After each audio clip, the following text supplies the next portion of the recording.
Things keep changing and downshifting and buying bought out and merged. So secondhand jobs begin to increase your income, but it actually increases your taxes as long as you function as a W-2 employee. Now, one advantage of having a home-based business, you have less traveling time. Essentially, no boss but yourself, no and less possibilities of lawsuits, less overhead, no employees, and essentially 95% of home-based businesses succeed with an average income of $50,250 a year. So what type of home-based business should you do? Well, it's a very simple question. What do you like? If you aren't doing something that you enjoy, you will not have the encouragement, the enthusiasm, and the real driving energy to make it work for you. And there isn't any reason to do something that isn't rewarding and enjoying at the same time. You'll be more committed to having what you want if you truly, truly love it.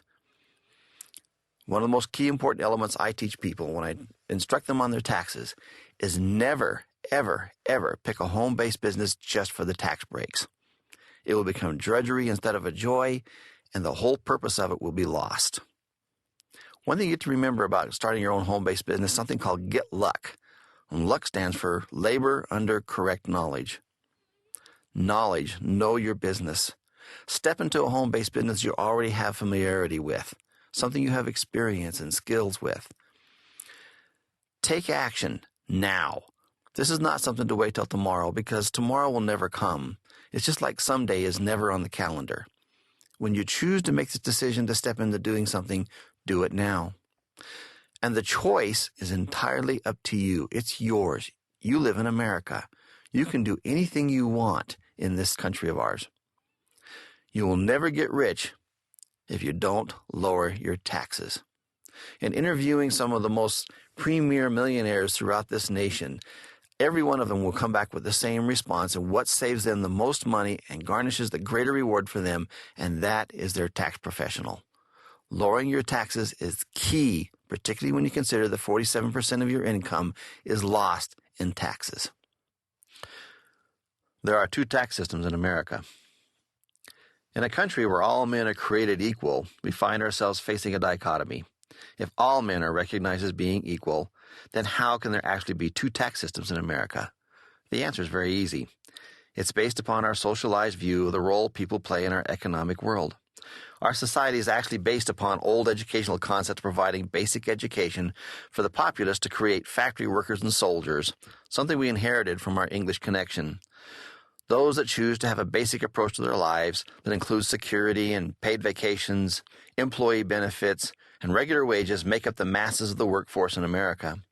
Their earnings are paid by their employers, who withhold federal and state taxes, as well as FICA or Social Security and Medicare taxes.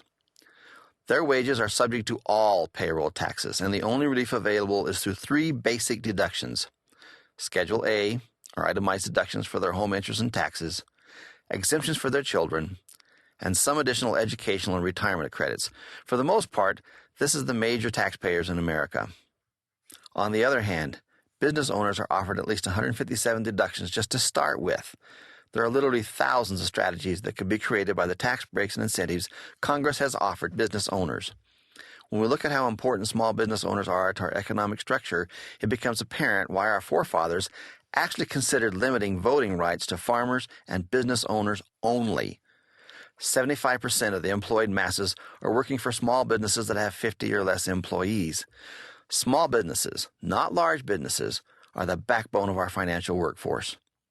Ensuring the opportunity for their success is what Congress has been doing since the birth of this nation and continues to do so today. Giving these tax incentives spurs the creative mind of America and keeps us in the forefront of technology and the ability to enjoy the lifestyle we've become accustomed to. When the freedom to explore and expand our creativity is limited, our basic rights are thrust backwards into the dark ages.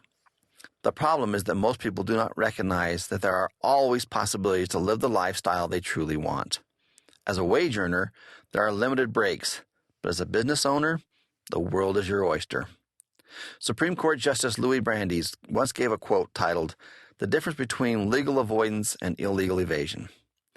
I live in Alexandria, Virginia. Near the Supreme Court is a toll bridge across the Potomac. When rushed, I pay the toll and get home early.